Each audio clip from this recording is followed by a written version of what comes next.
To our big topic tonight, the recent surrendering of Boko Haram terrorists and the effort of the Nigerian troops may be an indication that Nigeria has perhaps reached the beginning of the end of insurgency in the northeast sub-region. But we've heard this before.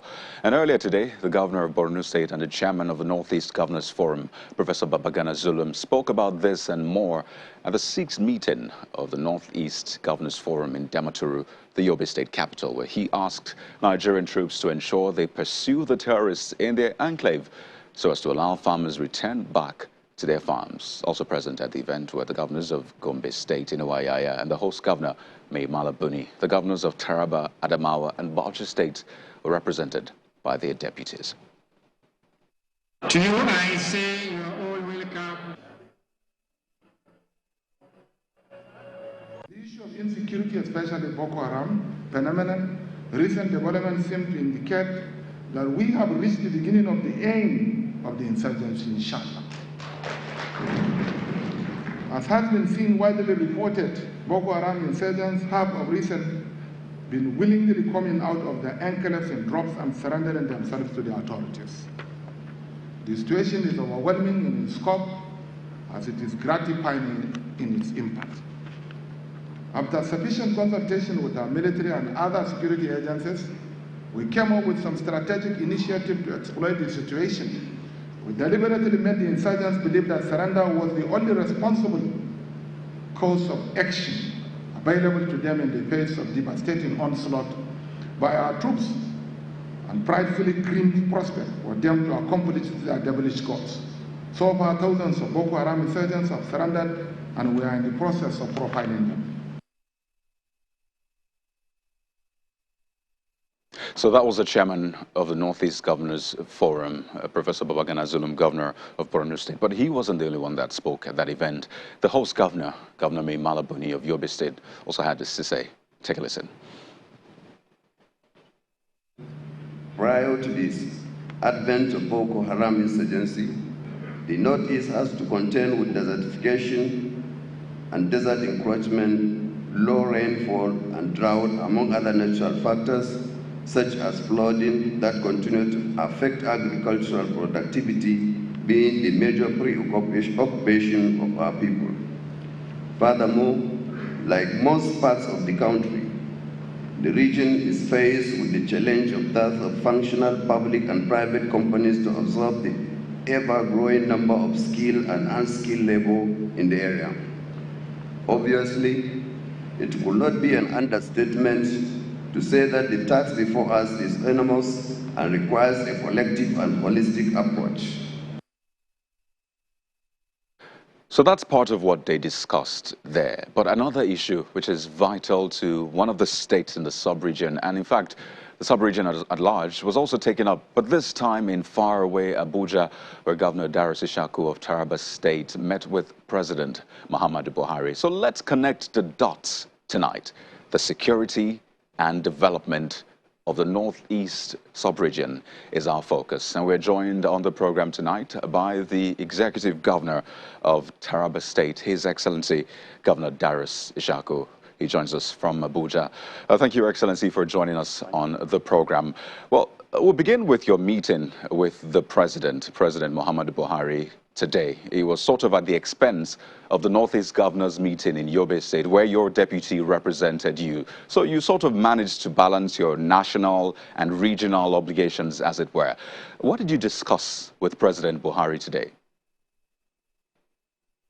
Principally, I had to meet with the President today because since the happening of the incursion of Cameroonian troops, the Ambazonians, into Taraba State, and they attacked Manga and killed the chief there and 11 others. I hadn't had the opportunity to meet with the President to brief him. I briefed him today. Peace has returned. The military is stationed there for now.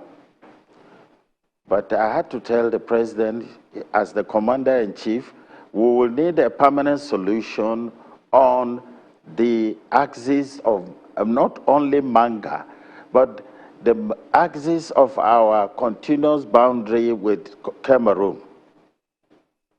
We had this problem prior to Manga in Mobi, Toso, and in Kurubi local governments.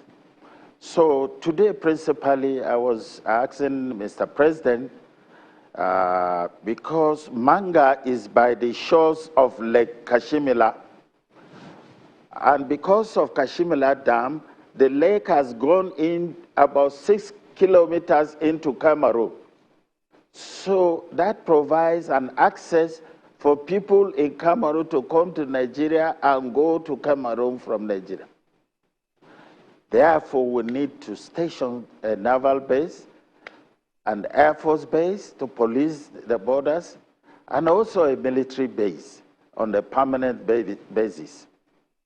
This is the only way we can prevent the reoccurrence of these Ambazonians, which is one too many. So, I mean, you've talked about the things you presented to the president, and it's only natural Yes. to want to know what the president's response was to you. So, did the president give you any commitment? Did he give you any time frame as to that permanent solution which you have prescribed? The president's response was very, very positive. I was very happy with the meeting. And I'm expecting a positive response because he understands all the details of the things I discussed with him today. And he was quite sympathetic. And I gave him, because he asked me what would have led to it, I gave him the details background. And we are hopeful that with these suggestions and proposals we made, I think we're on the way to permanent solution. So, Governor Ishaku, if you could delineate that the president's response was positive for us, so, you know, our viewers and your people as well can better understand, you know, the fruits that have come out or that should come out of that meeting. So when you say the president's response was positive, what did you mean? It's positive. It means that you have to give the president time. He has to talk to his defense chief of staff and all the others, and get their own view and get their own commitments and details. You see, moving troops is just not giving an order. There are a lot of logistics that go by it. So it's not a thing that you say yes or no today. It takes time. I'm hoping that in a week's time or two maximum, we will see action from the president's side. So, in essence, the president did not agree to all the, you know, the solutions you put forward. No, don't put that word, did not agree. I told you that the president is positively responsive, which means he is going to act on the discussion that we made to solving this problem on a permanent basis. Right. So, it's important. Mr. President will do it. Right. It's just important to get something definitive so we know what to expect. I mean, if we don't have a goal, then we don't know what to expect. The people of Taraba will know what to expect. And I recall that the last time we met today, I've told you we're expecting a positive decision. And I know within the next 1 to 2 weeks, we should be able to get positive. And I'm optimistic that. Okay, well, so are we, Yes, Governor Ishaku. But the last time we had you on the program, you said that you're helpless when it comes to security. In fact, you said that all governors in Nigeria are helpless, saying that you depend on the federal government for security. So regarding that... I still stand on that. And that is why I'm here with the man who will give me the solution. Good. So speaking of the president, I recall that the president... He is going to give solution. I understand that. So let me put in my question. So regarding the president, he had said that governors who campaigned should look inwards to fix security as well. In fact, he said at some point that he told 2 state governors to go back and fix grassroots security. Did he tell you that? Anything about you going back to fix the grassroots security? He didn't say that, but I had already started doing that long before now. I have marshals who have trained and retrained our vigilante to the level they are able to compete as community policing. They are doing it. They are on it. What would they need now is for us to have the license for the guns to give it to them. So we have our commander, we have every person in place. They have trained a lot of people. The civil defense trained them, plus the police. So we are ready, and we're using them. So what's the status of that particular request about arming your marshals? Did you put that forward as well? Well, we have to apply. We have done the application. We are waiting for the response. And I'm hoping to commission my marshal in the new year. So we have already prepared their office, build their camp and their base. So we are going to commission in Jalingo by January. So if they don't have, I mean, the proper ammunitions, as you have referenced, so when you commission them, what are they expected to use? How are they expected to operate? No, I am hoping before then we should be able to arm them, because with light weapons. Without light weapons, they will be helpless. And I am hoping that is what the president is saying, looking inwards. That is help yourself. And we are helping ourselves. And we are also using the vigilantes alongside. So I want to talk about the sub-regional security, because I know you've spoken about that. So if you are commissioning marshals in Taraba State, are you still open to perhaps a sub-regional security outfit in your region? So far, we have not discussed about the sub-regional outfit. But if we do, I'm well ready for it. Because in the whole Northeast, I am absorbing the largest amount of IDPs. Because we are the ones that are relatively peaceful. And therefore, a lot of people are coming in. And that has also become a problem for us. Of recent now, those that have been displaced in Zamfara, in Katsina, and other places, they are migrating now to set a base in Taraba. And so we will not allow that, but however, we are under pressure with the IDPs. We have to house them, we have to feed them, we have to give them medication, we have to take care of them, we have to take care of the education of the children. So it's a lot of responsibility on our side.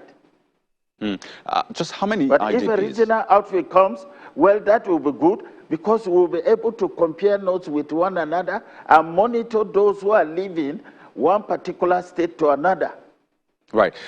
Okay, so these are some of the issues that we'll still take up, I mean, in the course of our discussion, Governor Darius Ishaku. But back to your interactions with the president earlier today, I just want to find out, for the benefit of our viewers as well, was there a time frame given to the president, or did you get a time frame feedback, such as, okay, these are the things we will do within this time frame, or for you, did you ask that, well, we need these things to be done? Mr. President, a time frame. No. I'm speaking to Mr. President. I cannot give him Mr. President. He would rather give me a time frame. Mr. President is my boss. So he is the one. If he's giving me a time frame, yes, he's in order. But if you're telling me to give him time frame, it's out of place. So you're saying that there is no... And I know that Mr. President will get back to me. So, Governor Ishaku... So I'll wait for him, and I'm sure he will do that. And when he does that, next time when you ask me a question, I will be able to tell you. Okay, so it's important to also have these time frames. I mean, in setting goals and the rest, time frames are important. So back to the Ambazonian incursion, which is part of the reasons you went to the president. When we spoke about that attack on this program a month ago, it was said to have been carried out by suspected Ambazonian separatists. And you said you had reached out to the military, but nothing was done at that time. But now you say that there's military presence, but you also added, for now. Are you worried that this might change? They have arrested, as I speak to you now, they have one person in custody that they are drilling. And I'm yet to get the full details. And I have to give them time. Since they have arrested some, let us get to the full details about even what brought about their incursion and how they easily incur. The easy thing is that this is a boundary, and Manga and the people in Uba is in Cameroon, Manga is in Nigeria. There is a difference of about 8 kilometers. It's the same people speaking the same Jukun language, and they're the same, they're relatives across the border. There is no Berlin Wall there that you will say that nobody can cross to A to B. They move. So, they hadn't had this problem until these Ambazonians came. So we have to position people there on ground to prevent this incursion in future. So can you say for sure, I mean, you say investigations are ongoing, but can you say for sure that this attack was carried out by Ambazonian separatists? Because there was news at some point that, some of them had said, well, we are not responsible for this. And you've also referenced that these people are essentially almost the same. So is this intercommunal issue no, or essentially sure, an it's incursion? Ambazonians. No, for now, we know they're Ambazonians. But what is their reason, and why will they harm the people that are helping to provide them accommodation, provided for their people, give them food and shelter, is what we want to unravel. A lot of these people are with our people in Manga from Uba. So why will you come and attack and kill the chief and 11 others? So this is what we want to know, the details. Because March in 2017, I had a problem in my state, in Mambila, and a lot of my people moved into Cameroon. And they were hospitable to them, they housed them, they kept them. I sent my deputy governor there. Until the situation normalized, we asked them to move back. Right. And it's just common sense that reversal is happening. We should be able to help them. And we are doing it. So why do you attack us when we're keeping your brothers and sisters with us? Well, it'll be vital to get the outcome of that investigation so that can at least aid in, proffering a permanent solution, as you said. But let's talk about the Northeast Governors meeting. Yes, you were not there, but you were ably represented, as they say, by your deputy. It's the 6th in its series. We've had, these meetings time and again. So for you, how have these meetings, these collaborations between governors in the sub-region impacted on the region positively? That's from the first edition to this one. This meeting has been very, very impactful, very good. And it has allowed us to bring forward our ideas and galvanize it together. And all of us now are synchronizing on the same movement. So what state A is doing, and B is doing, and C is doing, we all know, and we try to key in. And we are making our request towards the Northeast Development Corporation so that it will all be harmonized towards achieving the same goal. But these goals can be achieved once there is no peace. Security is number one. And by the grace of God, the military are assisting now, and the other paramilitaries, they're doing a good job. But the government has to give them the wherewithal to work as they should. You can't, if you don't arm me and you want me to arm an opponent that has more superior weapon, I have AK-47, they have AK-49, it's wrong. We should be ahead of these people. And I believe and I trust the Nigerian army. I have said it before, I repeat, they have fought wars outside this country and won and given Nigeria credibility. Let us back them up with the wherewithal. All the logistics they need should be given to them. Nigerian military can win this war. When we speak with security experts, operatives at various levels, they tell you there's a kinetic and non-kinetic approach to solving insecurity at large. You've spoken about the kinetic, getting the right platforms, the right equipment, and the rest. But for the sub-region, for your state and by extension the sub-region, do you look at the socio-economic situation in your state as perhaps also responsible for the spate of insecurity, and how are you getting a handle on that? I agree. The non-kinetic is important. Except the kinetic is in place, you cannot start the non-kinetic. How do I go and enroll children to school when there is no school, when they cannot go to a school? How do I go and set up a farm estate where you can't go and farm because you are afraid you'll be killed in the farm?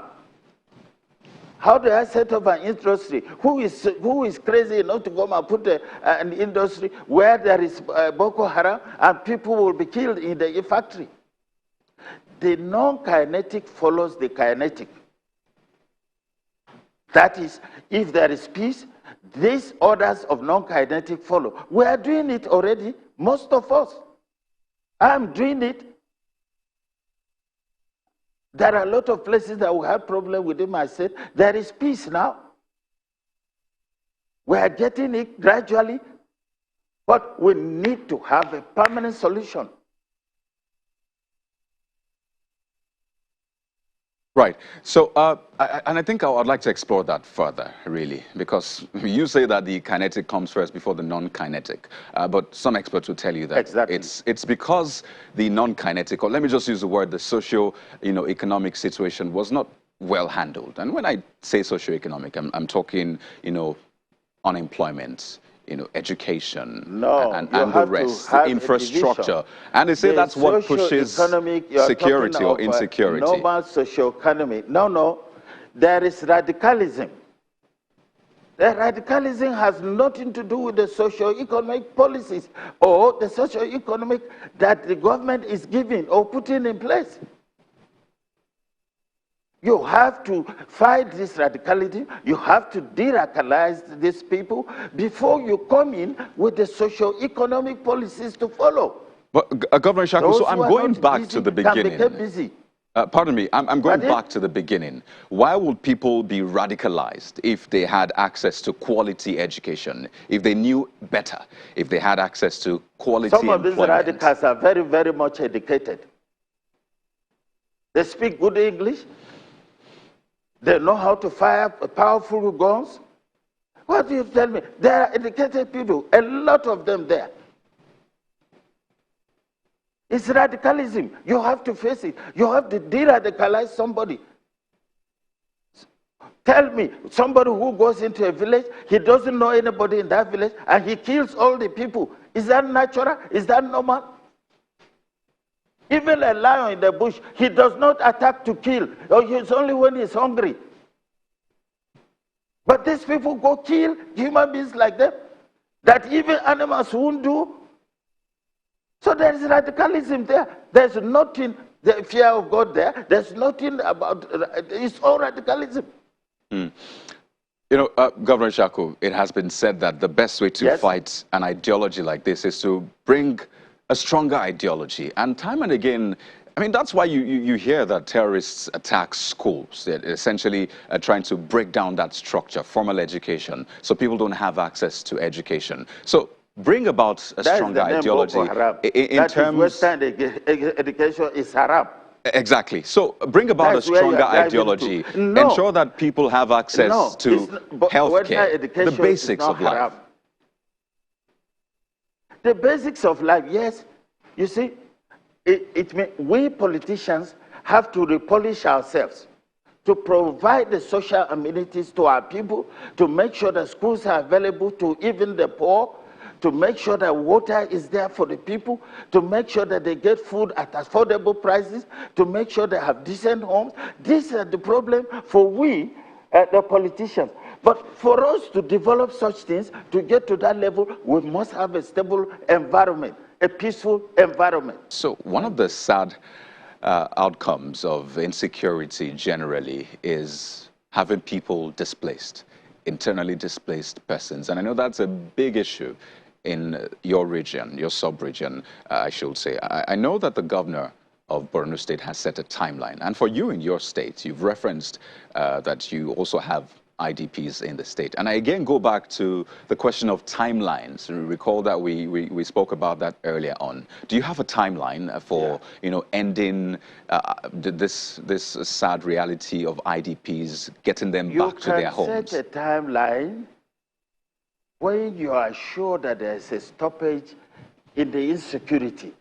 Then you can set, but when it's continuous, you really can't have a timeline, because it will be elongated anytime you set one. We have children, we have women in these IDP camps.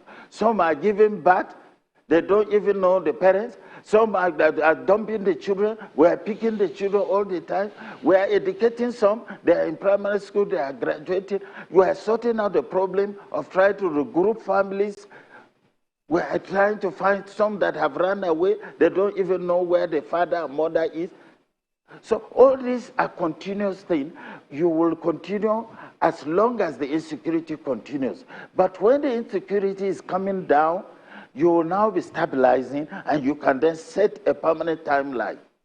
So if you can't set a timeline for resettling or ending the scourge of IDPs, at least there can be a timeline for ending insecurity. And I recall that the chairman of the forum spoke about, certain getting close to the end. So for the region at large, when is that end you have in sight for insecurity? The chairman has given a good summary of what is happening, and I key into that. I agree with him.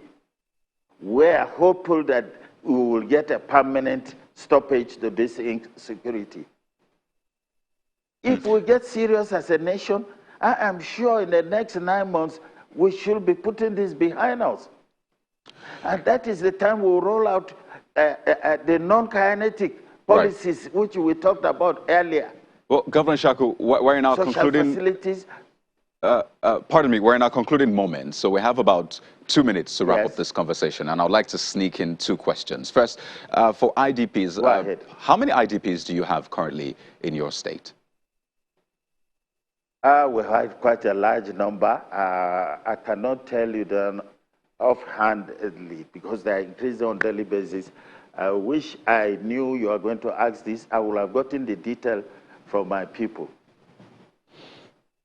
Right. So we'll expect to at least have a figure on that, so we can have a goal that we're trying to reach. But on a final note, I think it would be unfair. As I said, right? Where they're increasing on daily I understand. So it would be unfair to have this conversation without talking politics, right? Even within your sub-region, it's sort of balance between the APC and the PDP. Now, the PDP has a new leadership. The APC is on the verge of perhaps another one. But for your party, in view of the new leadership, the PDP has a huge task ahead of it, 2023 and even beyond. Would you say that your party is viable enough to give the APC a good challenge in 2023? Our party is viable. Our party is working very hard, assiduously, to make sure that we give a positive challenge to APC. And we have a chairman who has a lot of experience behind him, Senator Ayu. He's very competent, very experienced, and we know he's going to put the party together. We will give him all the necessary support. And let me tell you, you need a vibrant opposition for the democracy itself to survive. Once the democracy is not having a vibrant opposition, you don't have a democracy then. If APC is the power now, we need a PDP that will be given the APC challenge, democratic critics that are useful to us, giving us the detail, and if there is that, or if there is a change in regime, it's also healthy for the polity. You have APC for 8 years, let PDP come and take over, and then later another turn again come, APC come, you will see improvement. Well, Governor Ishaku, but by the time you have somebody saying he will stay 40 years in one party, you will not go anywhere. Well, Governor Ishaku, the good thing is that we have over a year to still explore this topic before 2023. So perhaps we'll pick this up another time. But we'd like to thank you so much. We are ready to do that fight. Right. I would like to thank you so much, Your Excellency, Governor Darius Ishaku, the Executive Governor of Taraba State. Thank you so much for your time on the program tonight.